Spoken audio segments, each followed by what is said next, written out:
they just tease you, look you down so much ways. You know, हाम्रो हेप्ने एकदमै चलन छ नि हैन. So and I actually hid my identity myself. Most of the places I came back down, crawled backwards. And wherever I could able to slide down, I slid down on my bum. A few years, nearly 2 years, just not knowing what to do.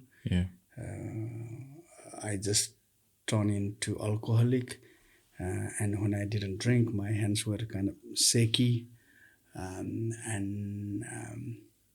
So one day I realized if I'm going this way, I'm going to die soon.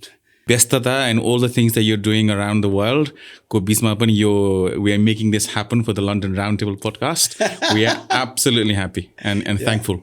Simply like I couldn't say no to you. Thank you.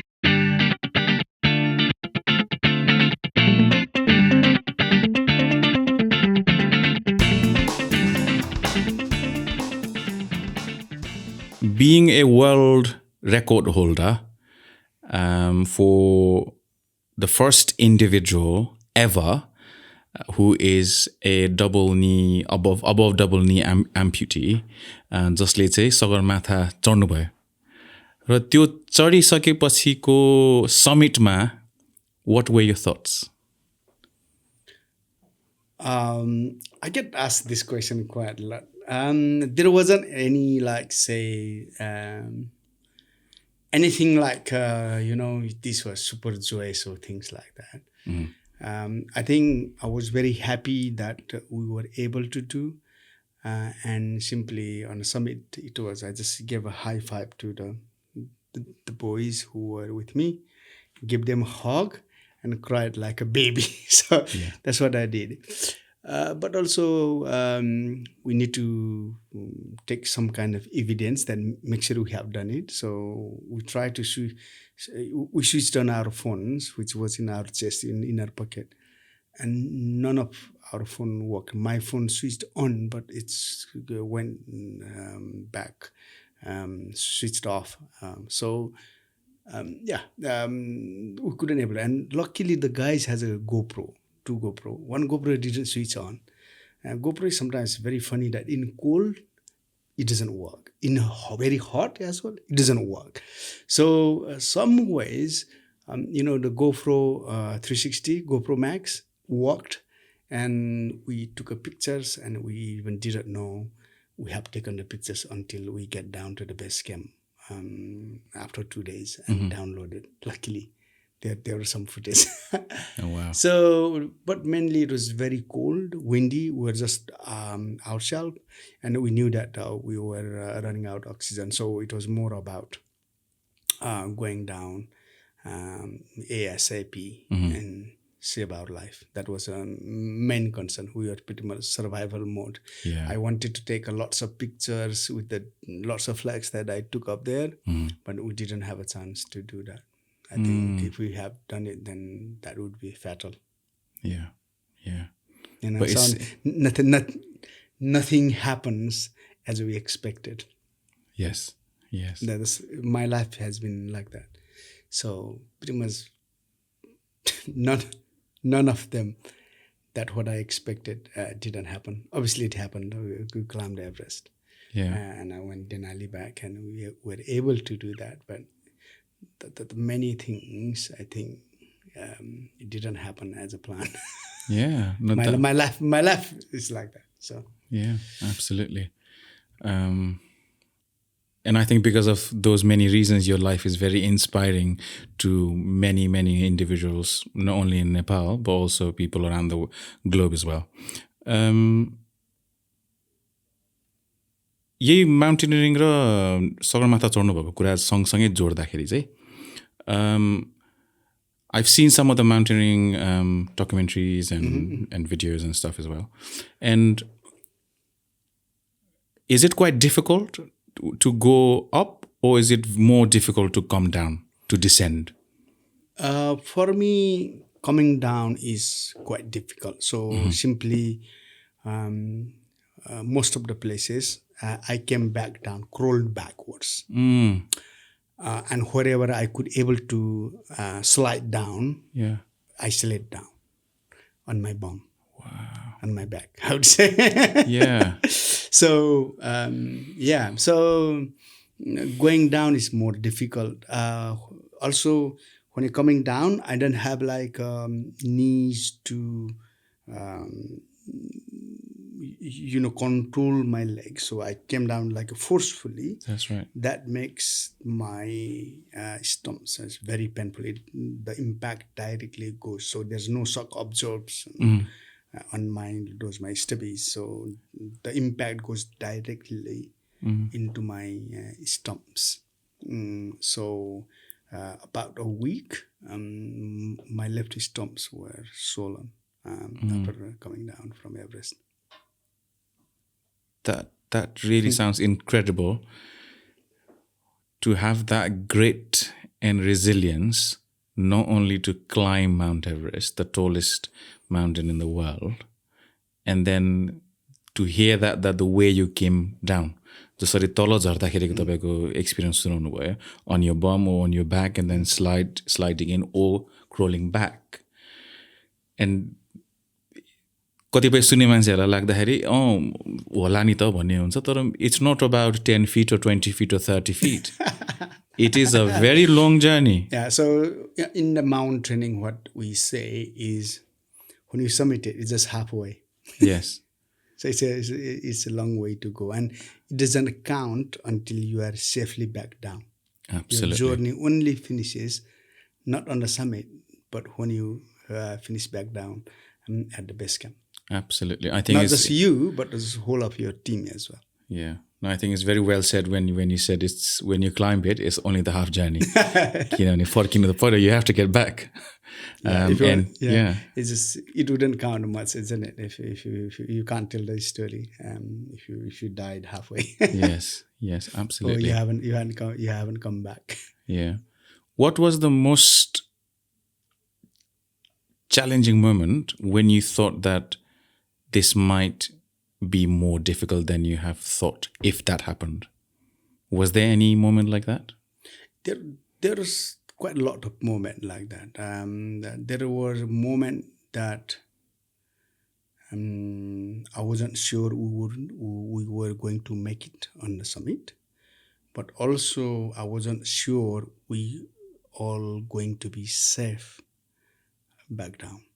So there are lots of moments like that. But simply we are surviving. So how to go faster, one step at a time. So, how to slide down as fast as possible. When you're going up, try to go as fast as you can, but also thinking about that, you have to come back down as well. So just some of things is we never planned. We simply at the current situation, you have to make a decision, and we have to adapt according to the situation and time. Absolutely. So now moving from that mountaineering thing, some people might be thinking, okay, this is my goal, and then that's it. Maybe I'll work on something else. But as they say, one mountain's top is another mountain's bottom, or that's how you start another mountain. So in that way, what is your next mountain? What is your new mountain or your next mission, I must say? For me, as I always knew that I was going to make awareness of disability until pretty much end of my breath. So that's how I went to Afghanistan. I thought that I would fight until my end of my breath, but some ways I didn't have to fight. My friends did an amazing job and saved my life and give me opportunity to relive my life.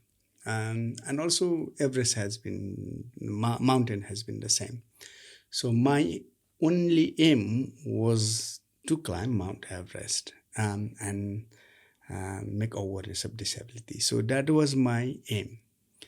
And then I came back, I was already making a plan, because you have lots of time on the mountain, your phone doesn't work.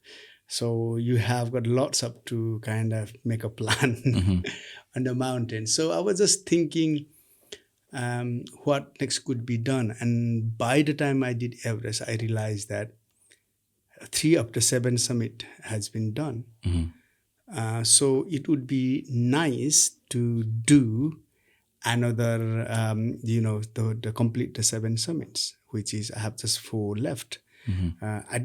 I didn't do other mountains to do the 7 summit. I had no intention, but I kind of realized that I think, and this is the way also we can make awareness around the world, disability, not just in Nepal and the United Kingdom, but also we can make disability around the world as a we are climbing mountain in other continents. So simply for me, I think one of the thing is why is most powerful word in the world. So some of we have got our own reason why to do the things. Why you are doing the podcast, you have got your reason why, right?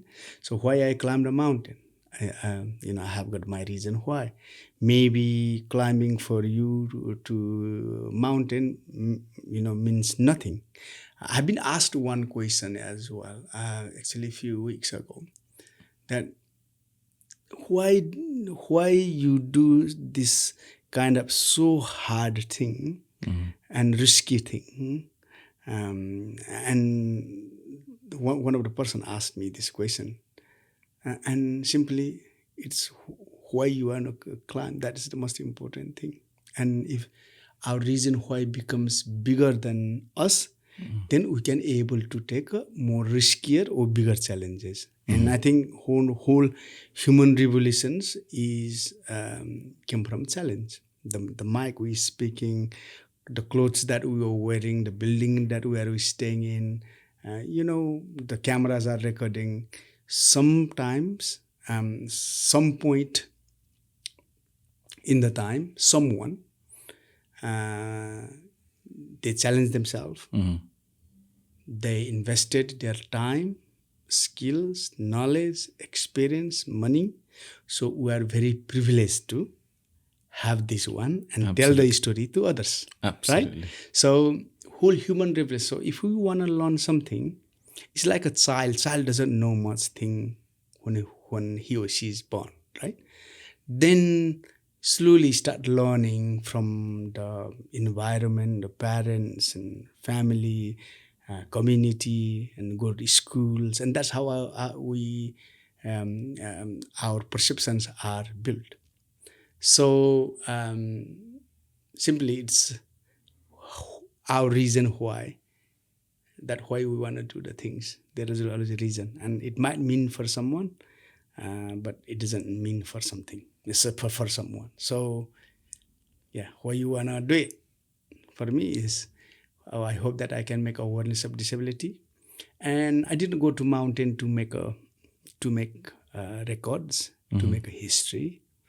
I went there to make awareness of disability, and simply by the way, history has been created, and also I get lots of awards and honors are awarded to me, which is some of the honors and awards I even didn't know about. So yes. I think when you love to do something, you want to do something, I think other things just falls into the place. Yes. I think that's beautifully said. And one of the things you mentioned was about the perceptions and perspectives, right? What was your perspective about Mount Everest when you were little? When you were not in the army or in the armed forces career. Before that, what was the perspectives around mountain for you? Yes, so this is why I went to climb Mount Everest, right? So Everest meant me pretty much everything to me. From very little child, in Nepal especially, it's been we've been told, and we read a story that the tallest peak is the Mount Everest, and it's in Nepal, and we Nepalese people are very proud of that. Simply, that is our identity, our pride, whatever you call it, right? So, and also it's lots of songs and like poems and like lots of things. It's mentioned about Everest, and even some of the success are compared with the Everest. And this is why I was very curious when I was child about listening Everest and reading Sir Edmund Hillary and Tenzing Norgay's story. Always fascinated me. And what about me climbing Everest? I always thought about that. So this is why my expedition's name was Conquering Dreams. Yes. So this was my childhood dream. Oh, wow. And you managed to conquer it. Without legs. I think that's even a massive success, and you've done something that nobody in the world has been able to do so. And I think, being a Nepali myself, I really greatly admire that it was a Nepali person who actually did it. From someone who's from the Nepali heritage, someone who's been in a Nepali soil and born there. So I think that was great. Yeah, and my team also advised me to do from north, from Tibet side, which would be much closer and it could be much easier for me. But I'm Nepali man, and living Nepal, going to climb from the Tibet, I think, which wouldn't mean to me much. So I have to climb from Nepal side. So even like say, when ban happened, also I could go and climb from Tibet, right? Yeah. But I chose to fight the case, overturn the rule, and climb from my country. Yes, yes. No, I think that is brilliant. I still remember when we met in Kathmandu. It was a charity event that I was running for Lead the Change International charity that I run, and it was in Xavier Academy that we had that event along with one of my friends, Rohit Shakya. So we did around what are the learnings of life and leadership, and on that particular panel or the interview that you were taking part in, you mentioned that you are still working on a case. You're still battling the case. Would you like to say a little bit more about that journey with that case with the Supreme Court in Nepal? Yes, which I never expected. If I knew that there was lots of problems, lots of challenges, then possibly I wouldn't have even started climbing Mount Everest. So I didn't know. I was bitten, I think, naive with the big dream. And once I said I'm going to climb, and once my friends, supported me, and then, I have to do it. Yeah. That's how it happened.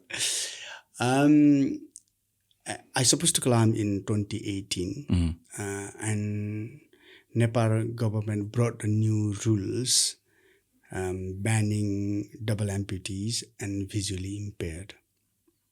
And so simply banning climbing over 6,500, so 6,500 meters. Was that because of a safety concern or anything different? So Nepal government's perspective was to, we will put more people in danger. So that was it. But I think there was lots of pressure for the government about climate change issue, lots of death on the mountain, and lots of rubbish. Yeah. So there was lots of pressure, and possibly they thought maybe they might release some pressure, maybe banning disabled people. But also, even in our governments, maybe possibly they are very, very academically educated, but I think they are still grew in the culture that how we perceive the disabled people. So maybe that's one of the reason as a ban. There could be a political reason, and some other reasons as well. And I went to Geneva with National Federation of Disabled Association of Nepal. And problem with the United Nations is they can't force the countries to apply their decision. Their decision is not law binding. Like they can't stop the war in Gaza or in Ukraine, right? So so we had no choice. I really, really didn't wanted to take Nepal government, especially me living here in the UK and taking my government to Supreme Court, which wouldn't be. I really didn't wanted to do that, and also I was living here, so going to Nepal and dealing with this case. So this is where one of my friend, he's Madhav Chamlaga, he's also persons with disability. He and Amit Kesi filed a case separately to the Supreme Court, and I simply supported Madhavji's case and campaigned around it, funded, and we were able to overturn. But also there are lots of individual people who supported us, and lots of organizations, and the media, especially media from outside. They were very, very supportive to this case, and this was definitely difficult than climbing Mount Everest. Yes. And I think this is not just for me, but for others as well. And after me, Chinese climber Jia Bao, he's a double below knee amputee. He went and climbed it, and you feel happy that if we didn't fight the case and won it, then he wouldn't able to do that. Yeah, they would not have that opportunity. Yeah, but so there are lots, some other people also, people with disability are going to climb Everest. Some of them succeeded, some of them they haven't. But I think this is why we need to change perception. This is where that my campaign is. So we change the perception on persons with a disability. The first thing is we need to believe ourselves that we can do something. Secondly, other people also needs to believe us and also support us in the right way, so we also can live a happy, successful, and meaningful life like other people. Absolutely.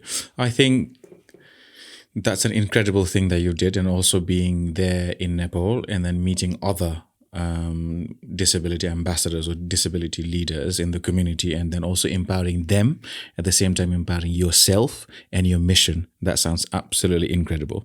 With all of these things that we discussed, the question that I want to ask you is, what does courage mean to you? I don't know. I have courage for that. I think maybe you see that, I have a courage to go and climb Everest. I think courage comes from confidence, I think. And confidence doesn't come with a magic wand. Abracadabra, kitching, and here I go and, climb Mount Everest. It doesn't happen like that.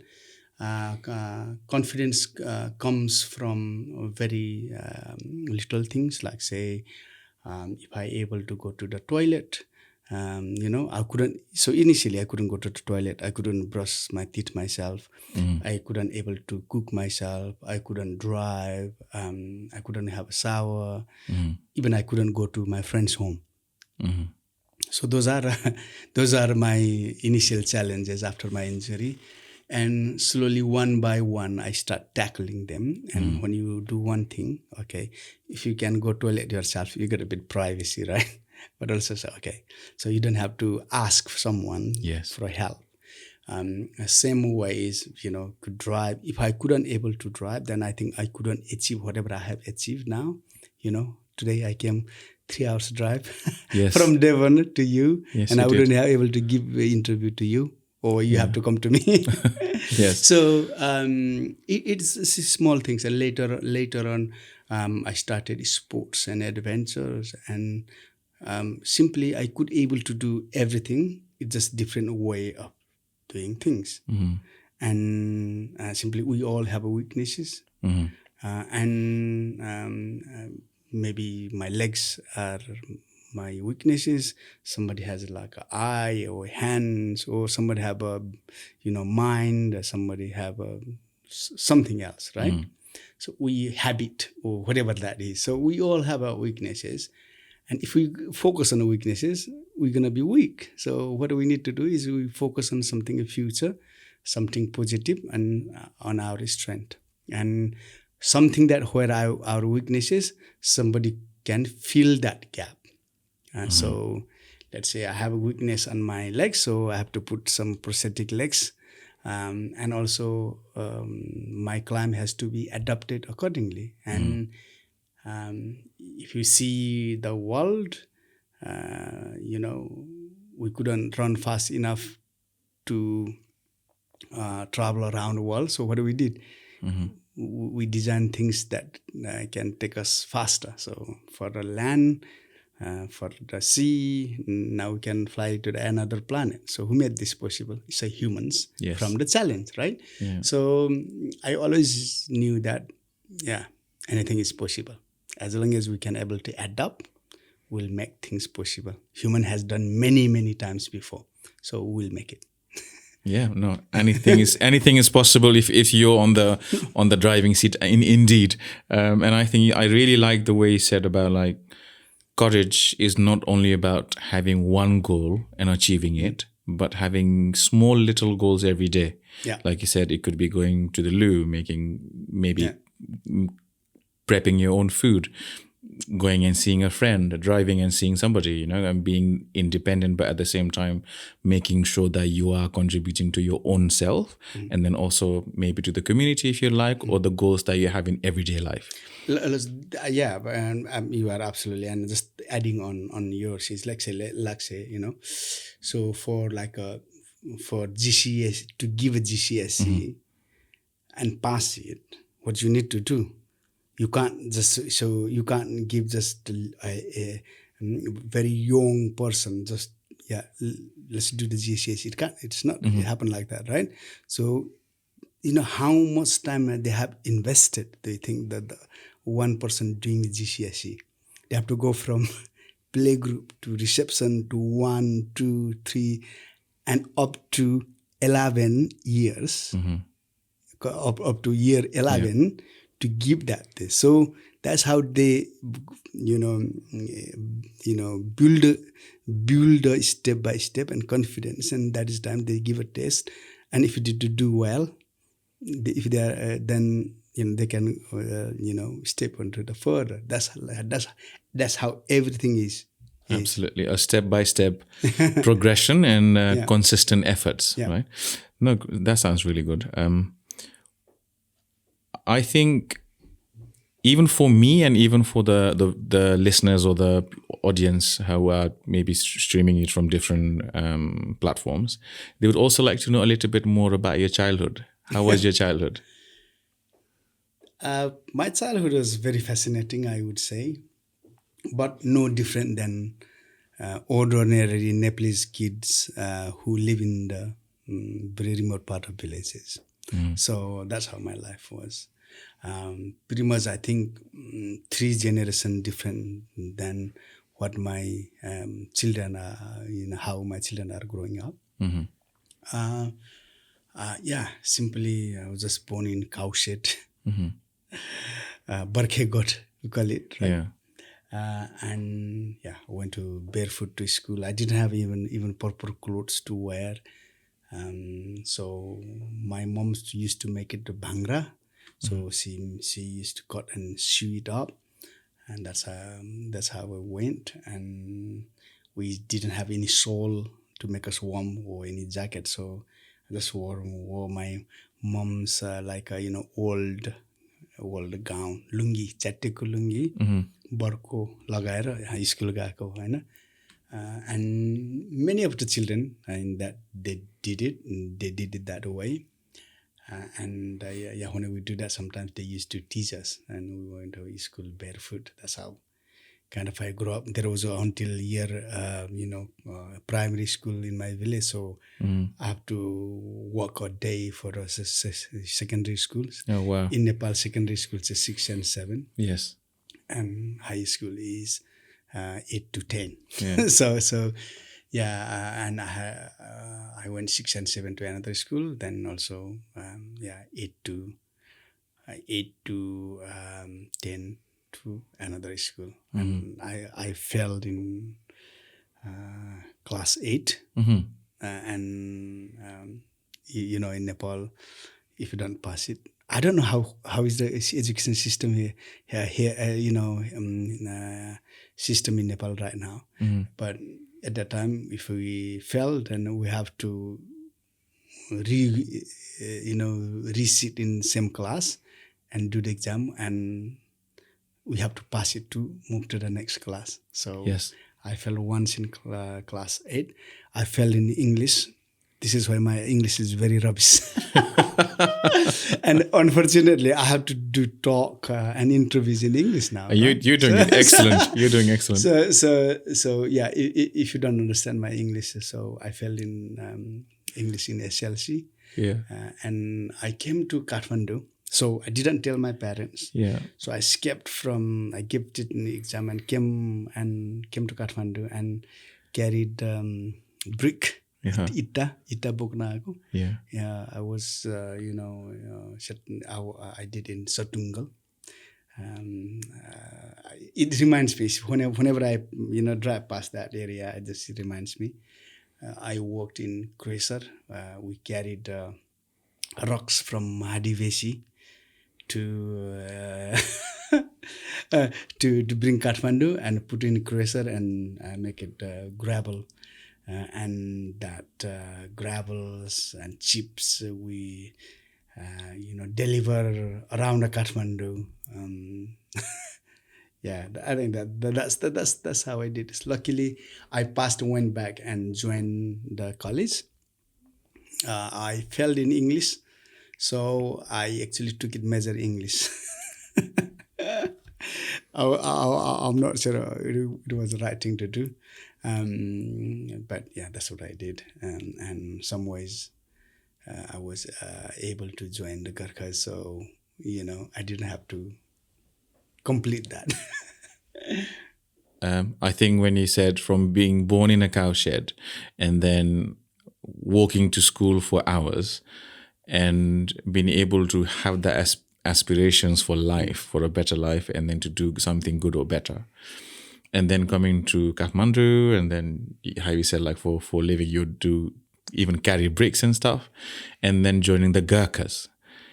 Even from there to the Gurkhas sounds incredibly inspiring story. And I think your whole story up until now, and then the missions that you've got for future, is nothing but inspiration for everyone. And that's how I truly feel every time I meet you.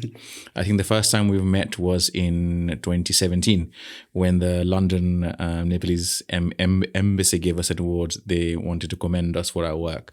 And I think for you was about the disability frontier and then being an inspiration leader in the community. And for me was it was more for the student work that I do as a student officer. In terms of the student union officer that I was in my recent days in the UK after I finished my master's. And I think from then to now, every time we meet, it's just been inspiring to see you and to hear from you, and no moment is dull with you. I've done something. Yes. So to speak to go a little bit more deeper into the things now. you've achieved so much after you went into that difficult time in your life where even your life was in a threatening situation. Would you want to explain what happened? And I think it happened in Afghanistan trip in that mission. So would you want to explain a bit more further on that, please? Yeah, I think any normal soldier, we have our duty to fulfill. And simply, I was deployed in Afghanistan in 2017. And simply, I was just doing my job. And on that day, we were on foot patrol, and we were 20 in this squad. I was 10th guy. We are working in single file, and it was on the side of the poppy field, and something went bang, and my life changed simply in the blink of an eye. It doesn't take time to change life. And yeah, then after that, I have to completely reset my goal, reset my everything that what I do. I didn't know that how long I was going to keep my job. I was a breadwinner for my family. I have just moved moved my family down to Kathmandu. My brothers who still were in college. I have loaned here to build my home in Kathmandu. I had lots of loans. We just moved from Brunei to UK, and I have very young children. So I didn't know what to do initially, and I wasted my life a few years, nearly 2 years, just not knowing what to do. Yeah. I just turned into alcoholic, and when I didn't drink, my hands were kind of shaky. So one day I realized if I'm going this way, I'm going to die soon. So if I die, it's in my story, but my family will suffer because of my actions. And one day I decided, no, I don't want to die. Even sitting on a wheelchair, still I could able to advise my children. And I don't know, in our culture is if dad has done something good, it's known by that, and if they have done something wrong, then it's known by that. And I didn't want my children to be labeled and recognized by that. So I wanted to live. I didn't know what to do. This is how I started sports and adventure. And in some ways, I gained my confidence back. How old were you at the time? What was I your was age? 31 when I got injured. Yeah. The incident, yeah. Yeah. So yeah. And how many days were you in Afghanistan? Just over 2 weeks. Oh wow. So we're just over 2 weeks. Yeah. And how long was your posting for in the 6 months. initial phase of 6 months? 6 months, yeah. So on that day, we were in familiarization patrol, which is to familiarize the area. And also another mission was to give security to 2 surveyors so that they can survey the old damaged well, so that later they can go and repair so local people can have water. And were you the only person who was injured on that day? Yeah, I was the only person who was injured on that day. Yeah. And what went through your mind when that incident just happened? You said in a flick of a second that happened, but what was on your mind when that happened? One thing was, am I going to survive? And will I able to see my family again? That was. Second one was we just got in, and I was multiple twice, which is second in command of the 14 squad, 14 team squad.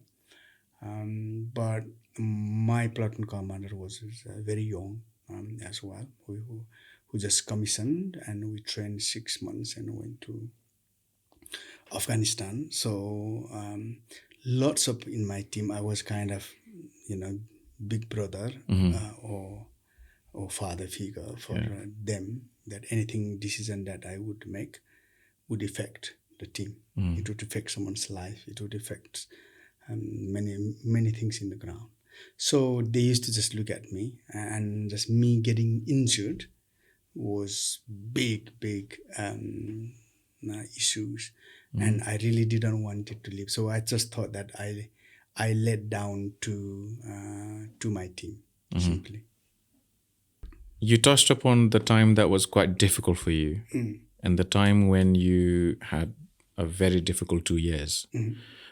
Something I've not heard from any of your interviews was about how you were taken by alcohol as well. This is how I start collecting the alcohol. Yeah. Because so when I got injured, Yeah. it was Prince Charles, now the King Charles, Yeah. who sent me a bottle of whiskey with a letter. So it was quite unique, which is I never seen that before, that brand. So I looked at into the internet, and it costed quite a lot of money. So I never drank that expensive whiskey. So I think I should keep that. So then I start gathering other things, and later I travel around the world, and whenever I see duty free, I see new whiskey, and just collected. And later also, once I start collecting, my friends knew that, so they said, "What is the new whiskey we can take him?" So yeah, about 50% are gifted by my friends, and I collected 50% of them. I think your collection looks really good. I've been to your house, fortunately, and then it was really good, and then all of the different varieties or the different whiskeys are really good. And I just really wanted to touch upon the place where I think at that time where you were not sure what to do next, so whiskey was a bit maybe a solace or helping you, but at the same time you also felt that, okay, this is not what I want to do. This is not the pathway that I want to go forward. What helped you at that time?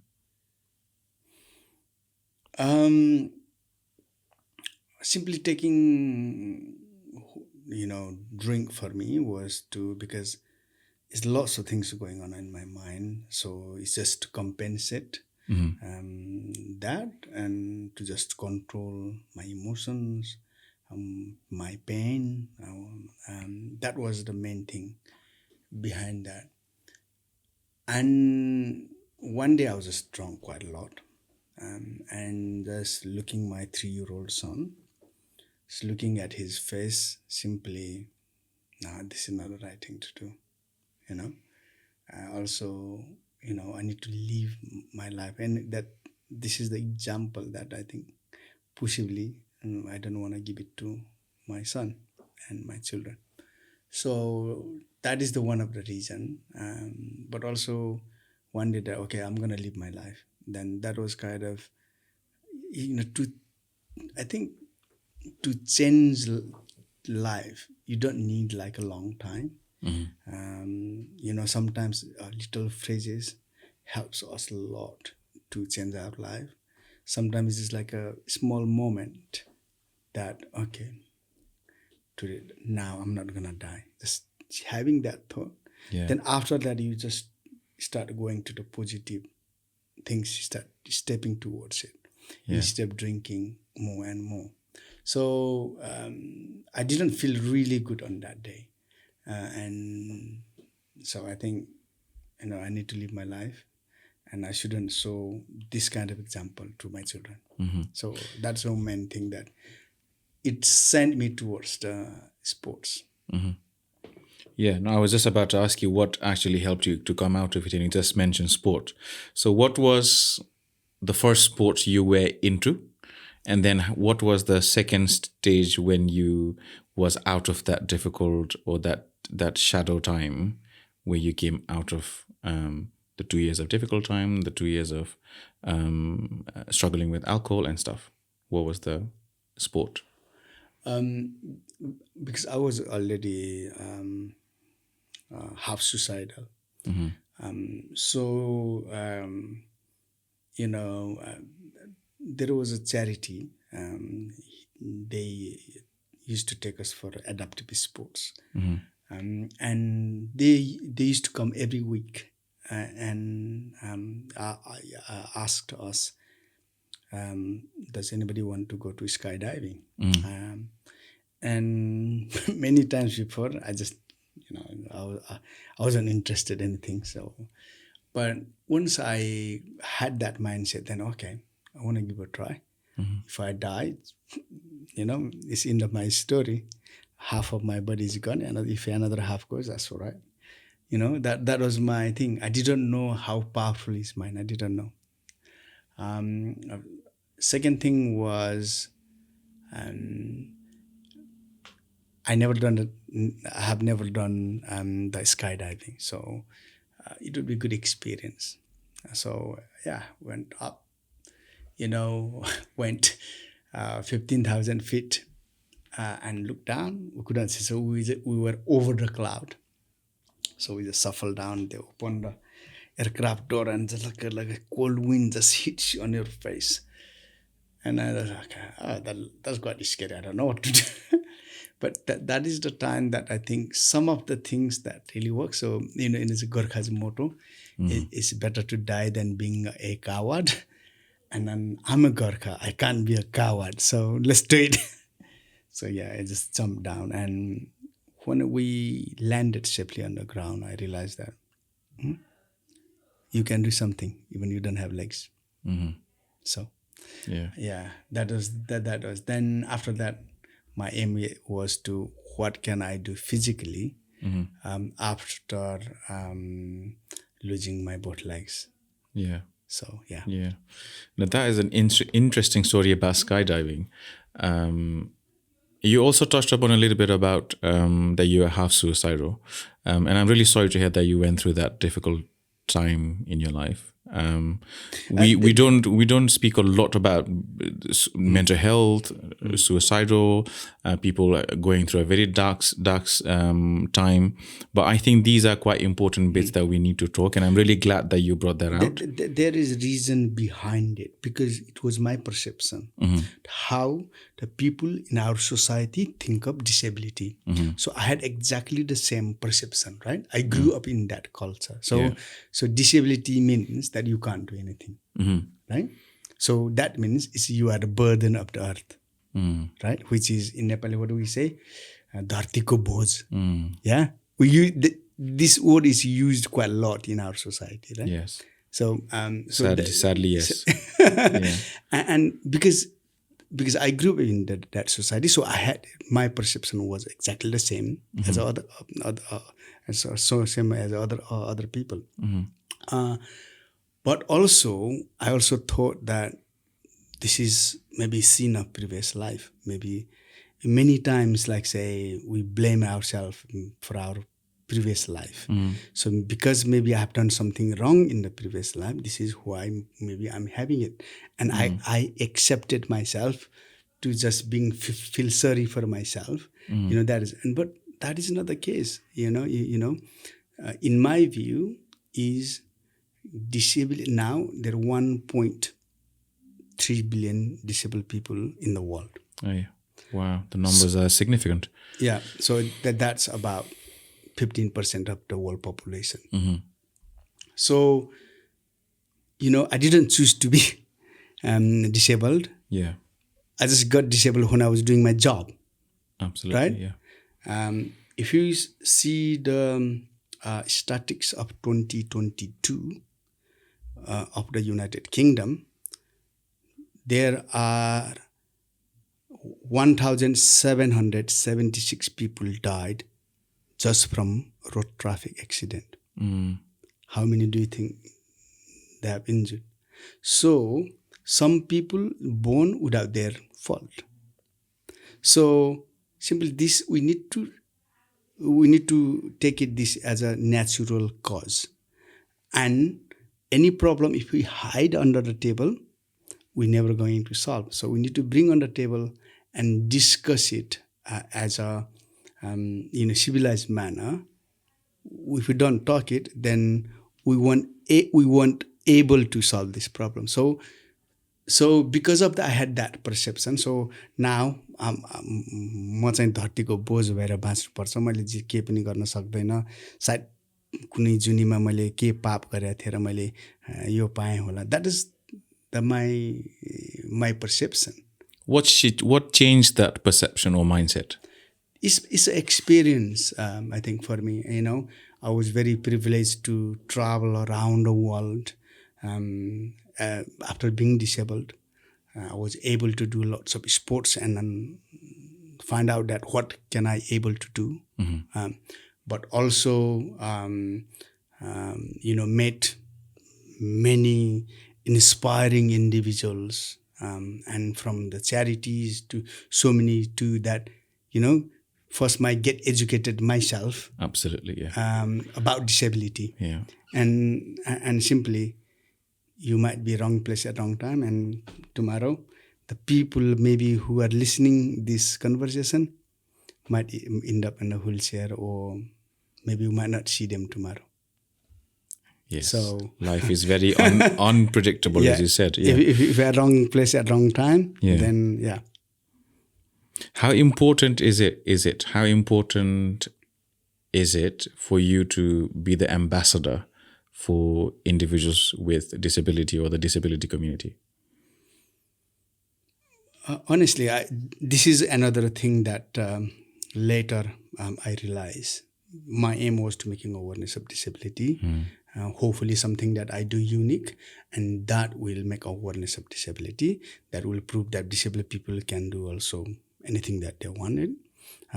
Because I knew that if we adapt our life according to our situation, we gonna make it possible. I knew that. So that's I knew that. And anything that I have, like I'm ambassador of the brands, to charities, to other communities.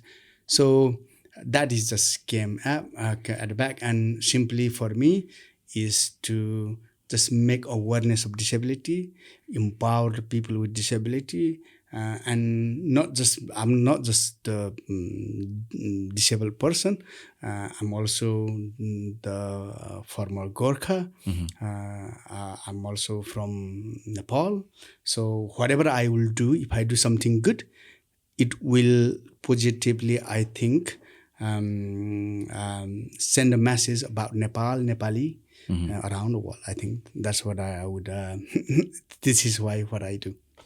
No, that is incredible. That is incredible. And I think everything you mentioned earlier about like representing the community, but at the same time, making sure that your efforts are not only limited to UK or Nepal, but it's also global.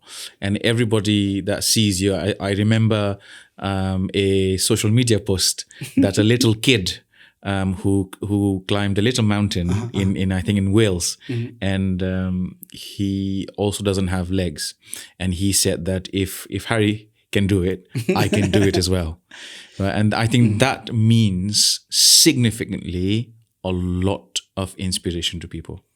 Yep, I think that is where even myself, I need inspirations, and when I see other people who what they are doing it, and also it just makes me to do something. It inspires me to do something. So I wouldn't able to change complete world in my lifetime, but this is why this is not just overnight.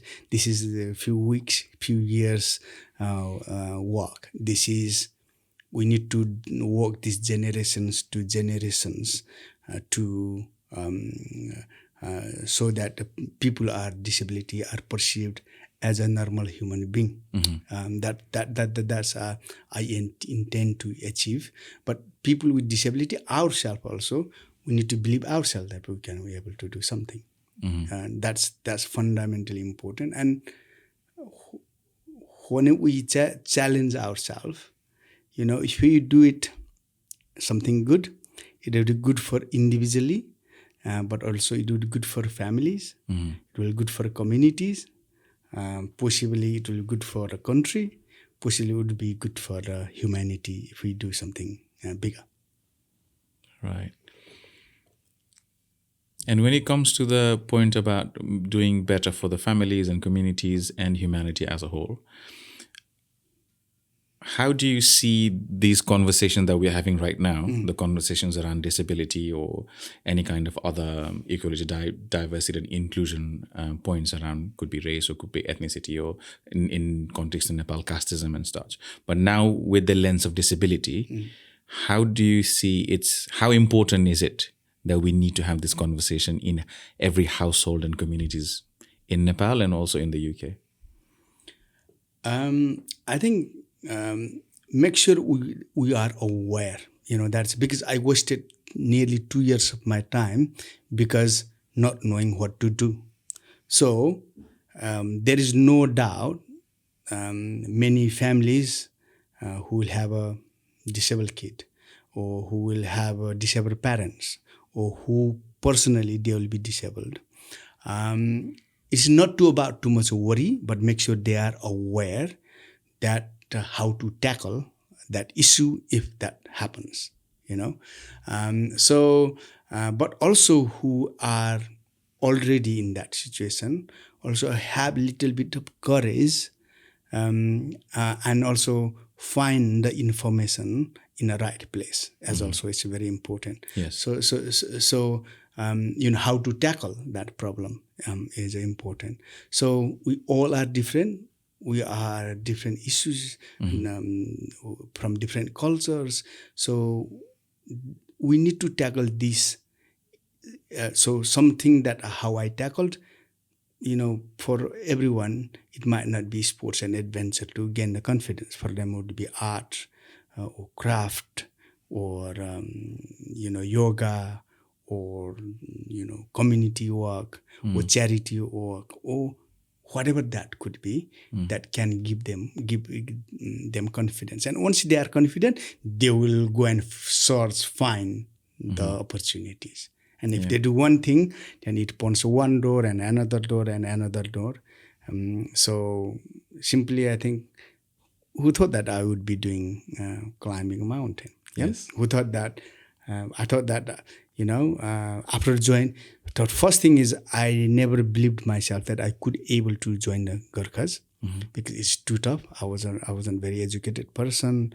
I wasn't super fit as well. So I didn't thought that.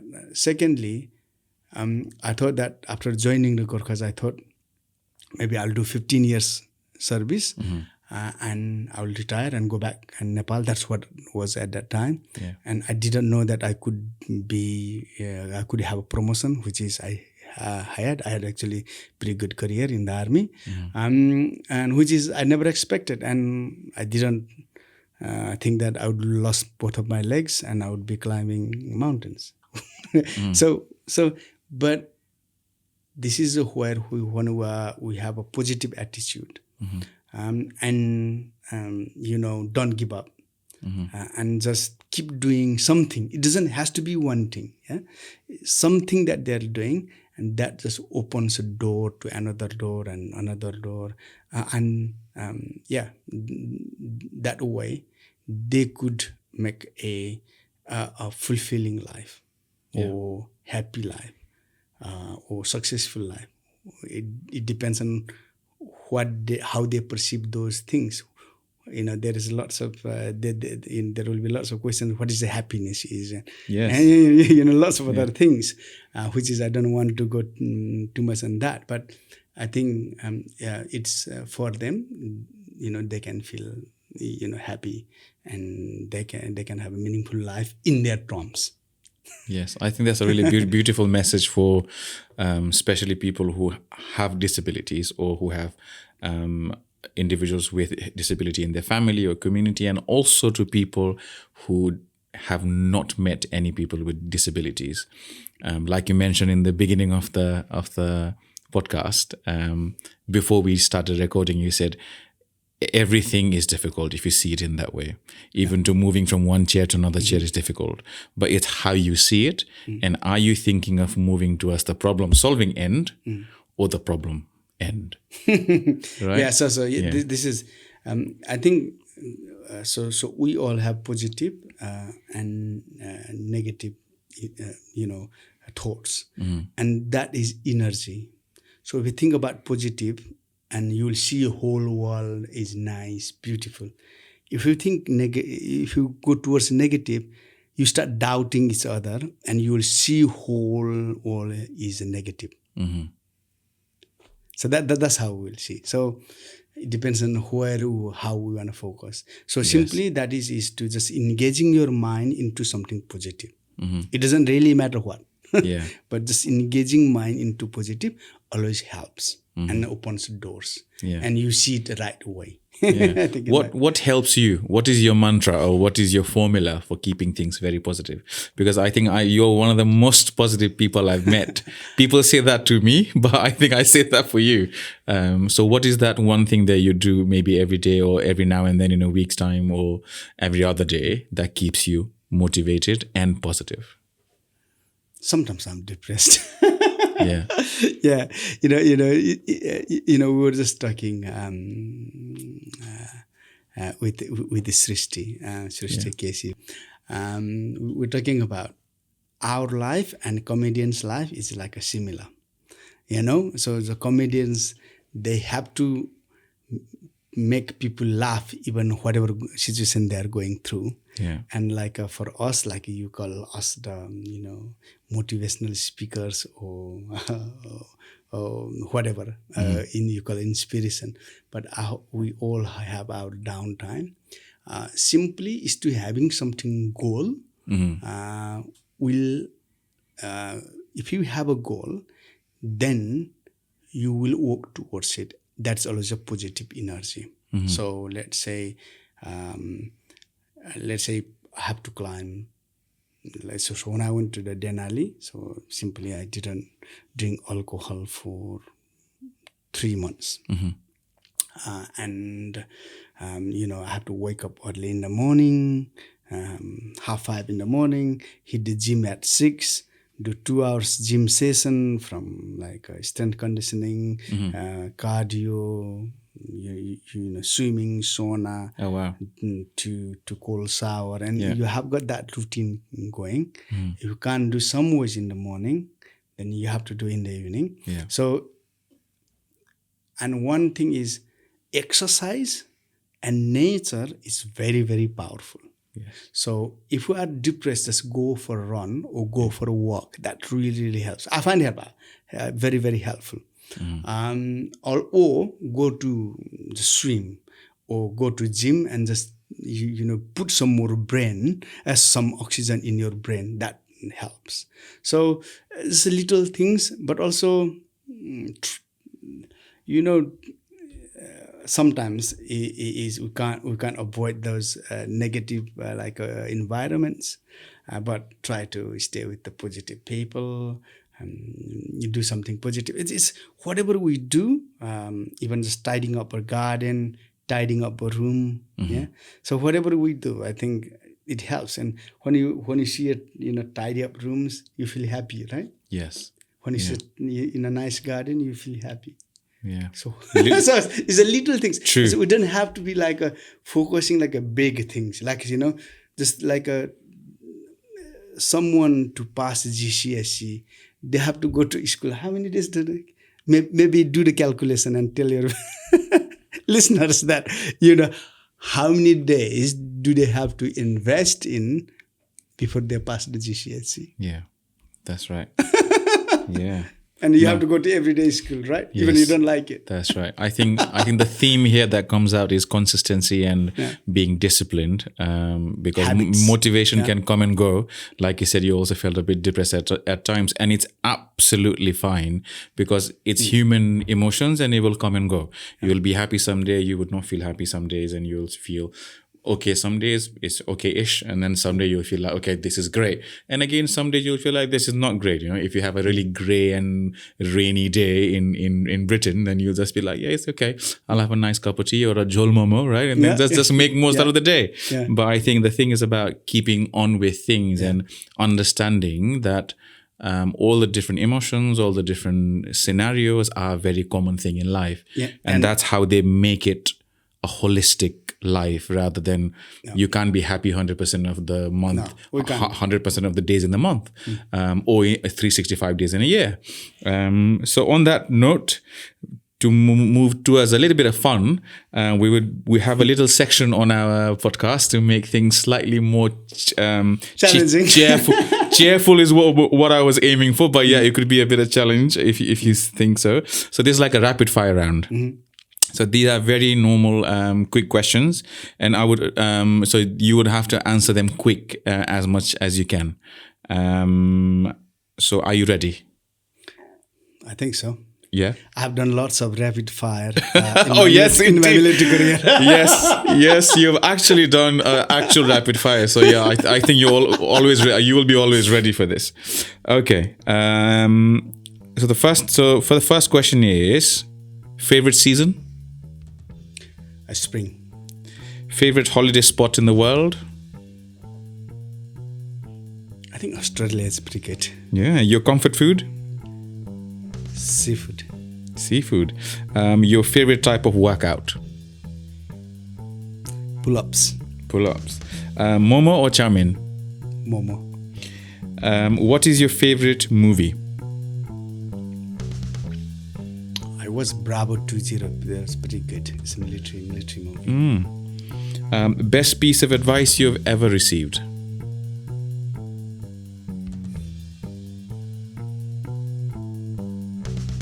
I don't know. I always get advice all the time. Sure, I mean, you can get back to it. Favorite time of the day? Morning. Favorite time of the year? Oh, that is quite tricky. It's a different way. If I was in Nepal, I would choose March. Any particular reason for March? It's a springtime. Yeah. Bicep curls or tricep dips? I think for me, tricep dips is quite important because I don't have legs, so I have to do lots of push myself like this Go out. to stand up, but also move around. So yeah, Tricep dips. Tricep dips. Yeah. Sunrise or sunsets? Obviously rise. Favorite ice cream flavor? Vanilla. Coffee or tea? It depends. If you have to pick one. Out coffee. Okay. And your favorite or ideal leader that you can think of right now? There are so many, and I learn different things from different leaders. So if you have to name one? I would say Mahatma Gandhi. Great choice. One habit that you're trying to break? Wake up early. So you're trying to break it? I woke up late, so I should be waking up. So the next one was one habit that you want to start. So maybe that would be the one. Yeah. So I think wake up early and maybe break that. Staying late. Yeah. So one habit that you want to break would be staying late. Yeah. And one habit that you'd like to start would be You would waking up early. Yeah. So you would want to join the 5 a.m. club. You need to tell me about that. So basically, there's a book saying 5 a.m. club, and it gives you all the benefits about waking up 5. Yes, what all the big successful people or entrepreneurs or leaders, they would wake up at 5 a.m. to do things. And I've got an e-copy. I'll be happy to send that to you. I would love that. Yeah, absolutely. I'll be happy to send that. So the next question is your favorite person to hang out with, excluding your family members. I wouldn't hang out with so many people. I think I wouldn't name it, that one. You wouldn't? You would keep it a secret? I'll give up. Yeah, okay. So another question is one person either in the history or present, so that's dead or alive, any famous person that you'd like to meet for lunch?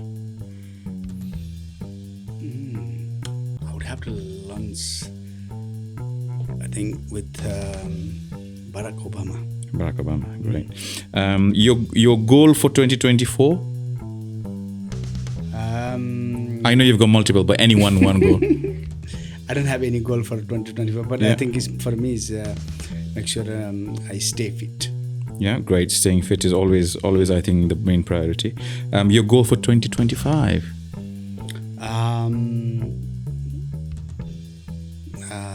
Complete 7 summits. 7 summits, absolutely. One word that describes you?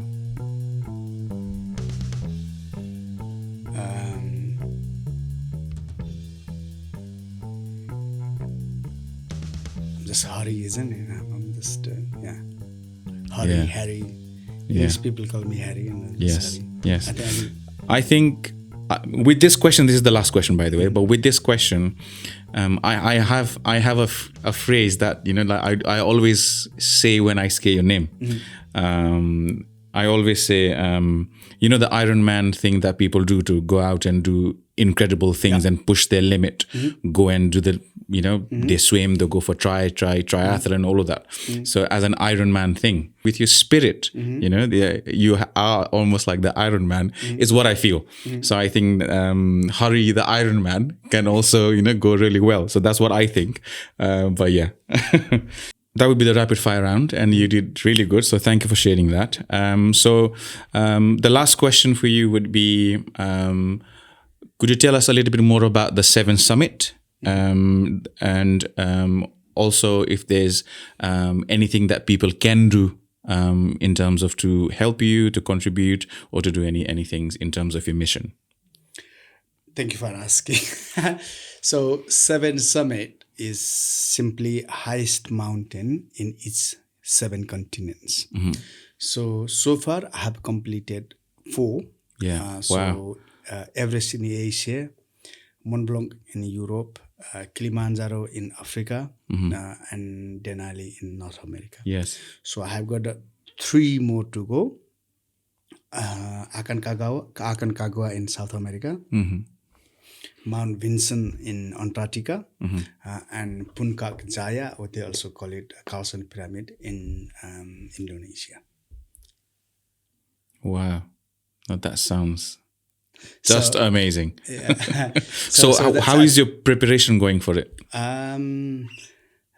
So far, so good. If I had the money, I would just complete in 6 months' time. Yeah.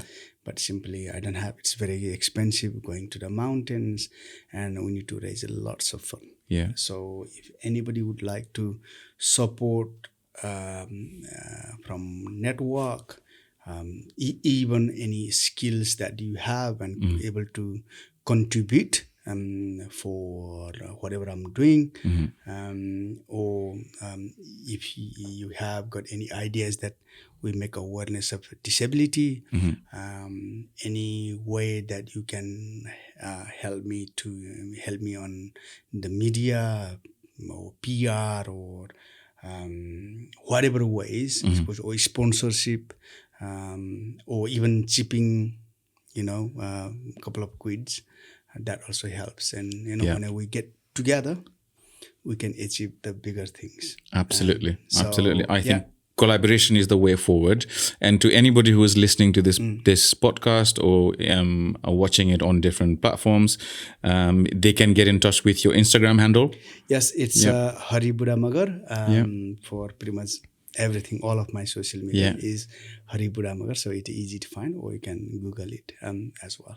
Fantastic. So if anyone wants to collab, if they want to work for fundraising, or if they want to offer help for funding, or any skill set that they want to offer, they can get in touch with you.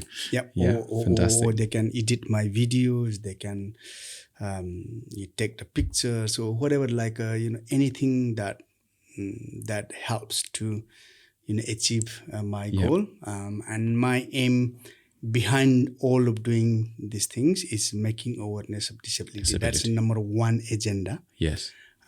Because what happens tomorrow, we don't know. Yes. So if somebody, they are in our position, and make sure they can able to tackle that problem. So that's the main thing, and live a good life. The second thing is to send a positive vibe Yes. about Gurkhas, about Nepal, Yeah. and about Nepali. Yes, indeed, absolutely. I think it's been wonderful to having you on the show. And as I said earlier, it's always a big inspiring moment when we meet you. And thank you for doing everything that you do, and thank you for being Hari Budha Magar as you are, representing Nepal, representing UK, representing all Nepalis in the world. Just thank you. Thanks so much for having me. So this is almost like a little tradition we're trying to start with the show. So every guest who comes in our show would not know who's coming on the next episode, but they leave a question, and you would do the same. Okay, cool. So the previous speaker or the guest, they left a question for you. They didn't knew that who was coming, but they just had a question. So based around, and surprisingly, it's based around the whole theme around channeling your potential. So the question goes as based around the theme of reflect and reflection, and also channeling your potential. What is the advice that you would want to give to the young people in Nepal, in the UK, and globally? So so just repeating your question. So what advice do I give to young people? Yes. Yeah, I think it's very easy. So let's say, I have done lots of mistakes as growing up young, right? I didn't know what to do. What can I do? So I think what I would give advice to the young people who possibly don't know what they are doing, what they want to do in the future. So simply, I think is, work hard, never give up, and work more harder when it's tough. Yeah. That is the only thing that differentiates you from the group. Yeah. And it makes you unique. And as long as you can work harder with the positive, I would say, with the right intentions, because sometimes working harder with the wrong intentions or negative intention it would lead you to the being negative, or it would have a negative effect. So make sure when you work hard, make sure be honest and with the right intentions. And if you don't give up, you keep working harder, one day you'll find your passion, you'll find your purpose, and from there you can excel. Yeah, no, great. I think that's a great advice. And working harder when things get even tougher. And I think a lot of people need to hear that, especially from a person like you who has outgrown all of those challenges and barriers. So thank you so much. Because everybody work yes harder, right? But it's having a right intention and work harder when it's harder. Yeah. That is the way. I think lots of people who work hard but just give up when they're trying to achieve it, because life is never ending. Yes. So just keep work hard, and one day you'll find the right spot, right passion, right purpose. And this is what happened. So simply, I didn't know what to do after my injury. I started doing all the sports and adventure. Some ways I gained my confidence back and found that nothing is impossible.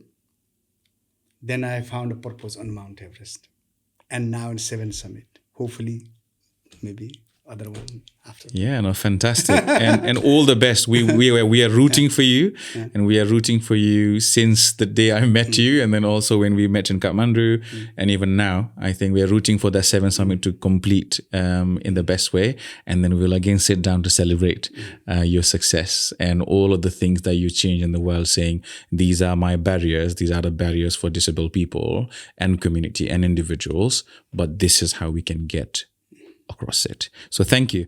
just maybe you might need to put. So especially about,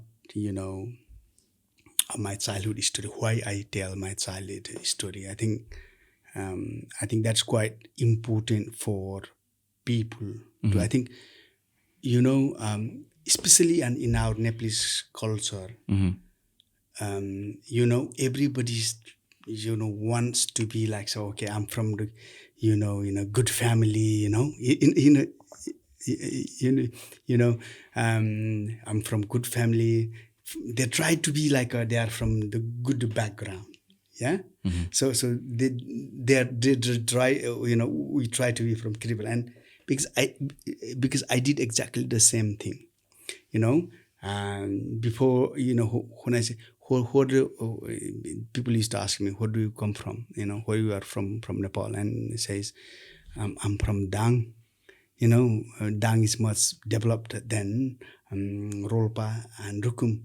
And if I said I'm from Rolpa in Kathmandu, I wouldn't even have a rent. In the Mao's time, they wouldn't even let their house for me to stay, right? Yeah. So, but also they just tease you, look you down so much ways. हाम्रो हेप्ने एकदमै चलन छ नि, हैन? So and I actually hid my identity myself and trying to be from Dang. Yeah. So now I kind of realized it. So after my injury, the best thing happened was I was able to recognize myself. Before I was just trying to be someone else. And some ways, and if, let's say, if I don't accept my past, because I'm here because of my past, yeah? Yes. Because my past is shaped me who I am today. And what I will do today, that's what I will become tomorrow. So if I lie my past, then this is not Hari Budha Magar anymore. So this is why, with a very proud, because no one is perfect in this world. I'm not gaining any sympathy from how I grew up in my childhood, but it's to own it and be proud who we are, what we do, and where we are from. Absolutely. So that is really, really important, and that gives us confidence.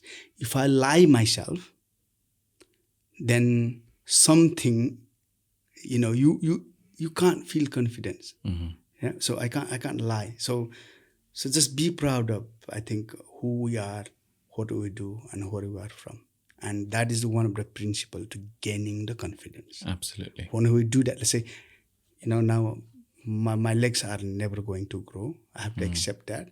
And whatever the challenges, simply I just challenge, I tackle and solve the problem that way, from prosthetic leg to wheelchair to whatever that is. So once we accepted ourselves, who we are, then we can move further. But if we lie ourselves, if we try to hide our identity, then it becomes difficult. And tomorrow, one day, people will know. Yeah. And because you don't have to, if you lie, you have to lie so many times. So that's right. So that is the reason why I share my childhood story. And if I didn't go through that, my childhood, so I think I wouldn't choose to go through that childhood if I, but let's say sometimes I feel that if I had like a, something background, my parents had a decent background, then now I would have done so much things. Yes, I feel that, but I also feel privileged to go through that childhood, so I have been shaped this way. Absolutely. Yeah. I think you touched really beautifully on, and thank you for sharing that first of all, and you touched really beautiful on how your accepting yourself first counts far more deeper and in a greater sense. And then you can have confidence on yourself and then move forward. I think that's an excellent way to complete and finish this podcast, because we also focus on the same thing around channeling your potential, and we give a space to build, explore, and reflect. because I think the sky is a limit. Mm-hmm. So if you born poor, that doesn't mean that you have to be die poor. Yeah. You can be one of the richest person Mm-hmm. in the world, right? Maybe your family background might not be as others, Mm-hmm. but it's us who drive our life, and where we want to go, where we want to take it, is up to us.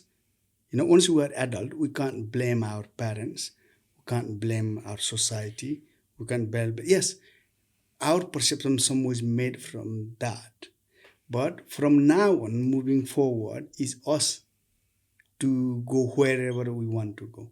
So instead of like when this is where it goes wrong. So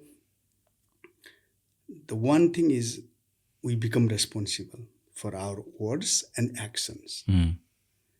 When we start blaming someone, let's say I could blame Taliban for blowing me up. I could blame British Army for sending me down there, right? I can I can blame Nepal government for having a treaty to sending us in the United Kingdom. I can blame the United Kingdom to sending us in Afghanistan, right? We can just start blaming everything, but there is no point. Those are the negative energies, and just take a responsibility of your life and just drive forward and however we want to live. That's it. We have a choice. I think most of the democratic countries is we have a choice. Mm-hmm. How we want to live our life, what job we want to do, who we want to marry, Mm-hmm. what subject we want to study, right? Yes. So it's us. So whenever we take responsibility of our life ourselves, Mm-hmm. it's if everybody does that in whole world or whole society, Mm-hmm. then society becomes better, Yes. in my view. No, I think that's an excellent view, and it makes the communities and the world a better place to live in. Yeah, absolutely. Yeah. Yeah. Well, thank you so much for sharing your thoughts and your lived experiences and your expertise. And I think this will help the listeners, and it has definitely helped me. I think one of the things I can take away from this session is how we can always see things impossible, but at the same time see the possible side of it.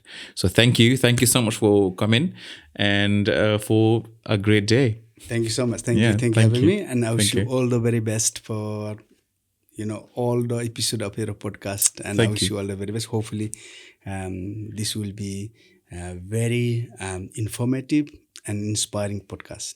Thank you. That means a lot to me and my team. Thank you very much.